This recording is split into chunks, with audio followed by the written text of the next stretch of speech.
ចាសួស្តីបងប្អូនសិស្សានុសិស្សទាំងអស់គ្នាចឹងថ្ងៃនេះអ្នកគ្រូចែកម្លែកអំពីគន្លឹះដោះស្រាយលំហាត់ដំណពូជមួយជូនទាំងអស់គ្នា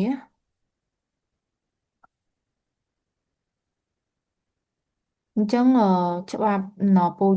របស់យើងថ្ងៃនេះអ្នកគ្រូនឹងចែកម្លែកតកតងនឹងច្បាប់ដំណពូជទី1អញ្ចឹងប្រសិនបើអ៊ីប្រិតជំនាន់ទី1មានលក្ខណៈដូចគ្នាទាំងអស់ស្របតាមច្បាប់ទី1របស់ម៉ង់ដែរចឹងច្បាប់ទី1ហ្នឹងគឺជាច្បាប់ឯកសណ្ឋានភាពនៃអ៊ីប្រិតជំនាន់ទី1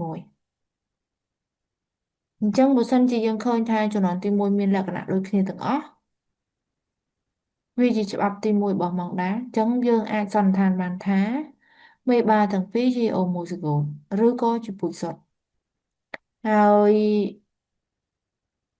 ពូជសុទ្ធនោះមកខាងជាអូម៉ូហ្ស៊ីហ្គូតលុបដែលយើងតាំងដោយអាថុំ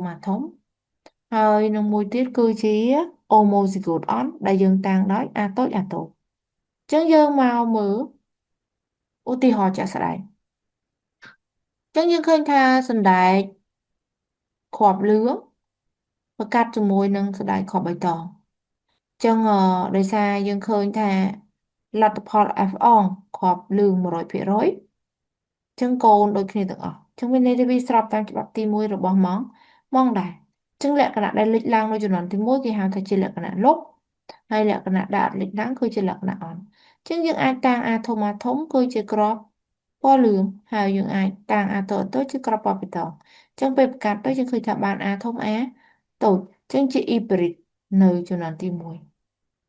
ពណ៌លឿង100%ហើយយើងទៅមើលបន្តទៀតជាលំហាត់អនុវត្ត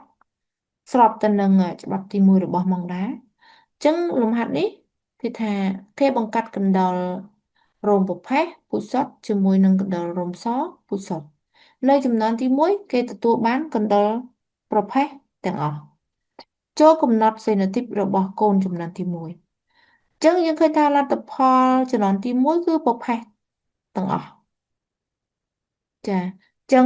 បើតាមបំរាប់ប្រផេះទាំងអស់នេះគឺយើងដឹងថា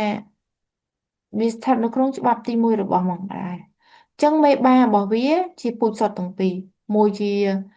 អូម៉ូស៊ីហ្គូតលុបឬក៏ពូជសុទ្ធលក្ខណៈលុបមួយទៀតគឺពូជសុទ្ធលក្ខណៈអន់ប៉ុន្តែយើងមើលដោយសារវាទទួលបានប្រផេះអញ្ចឹងប្រផេះគឺជាលក្ខណៈលុប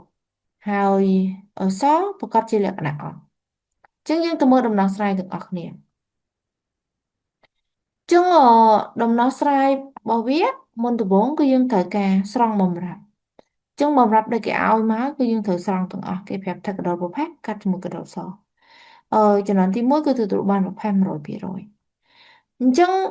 ដោយយោងទៅតាមបំរាប់យើងថាដោយ F អងទទួលបានកណ្ដុរប្រផេះ100%ស្របចាំតាមច្បាប់ទី1របស់ម៉ងដែលគេបានមេបាទាំងពីរជាពូជសុទ្ធហើយកណ្ដុរប្រផេះជាពូជសុទ្ធលក្ខណៈលុបហើយកណ្ដុរសជាពូជសុទ្ធលក្ខណៈអន់ដោយសារប្រផេះគឺលេចឡើងនៅចំណុចទី1អញ្ចឹងអាណាដែលលេចឡើងនៅចំណុចទី1យើងហៅថាជាលក្ខណៈលុបអញ្ចឹងយើងអាចតាំងអាធំជាអាឡ័យកំណត់លក្ខណៈពណ៌ប្រផេះលុបហើយអាតូចគឺជាអាឡ័យកំណត់លក្ខណៈពណ៌សអន់អញ្ចឹងយើងប្រកាសកណ្ដុរប្រផេះជាមួយនឹងកណ្ដុរពណ៌សមកយើងឃើញថាសេណូទីបរបស់កណ្ដុរប្រផេះគឺអាធំហើយនឹងកណ្ដុរសអាតូចដោយសារវាជាពូជសុទ្ធទាំងពីរកំណែតគឺកំណែតរបស់អាធំគឺអាធំហើយកំណែតរបស់អាតូចគឺអាតូចដោយសារវាជាអូម៉ូស៊ីហ្គូតអញ្ចឹងកំណែតមានតែមួយប្រភេទទេចាអញ្ចឹងពេលដែលយើងបន្សំកំណែតចូលគ្នានៅចរន្តទី1យើងទទួលបានអាធំអាតូចអញ្ចឹងវាជាអ៊ីប្រិតអញ្ចឹងអាធំគឺជាពណ៌ប្រផេះអញ្ចឹងមានន័យថាវាជាកណ្ដុរប្រផេះ100%អញ្ចឹងដូចនេះសេរីទីបរបស់ចំនួនទី1គឺ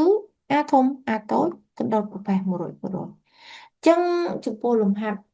ដែលតកតងច្បាប់ទី1របស់មកដែរមានប៉ុណ្ណឹងជាលំហាត់គំរូហើយទាំងអស់គ្នាសាកអនុវត្តតាមដោយខ្លួនឯងនៅផ្ទះសូមអរគុណ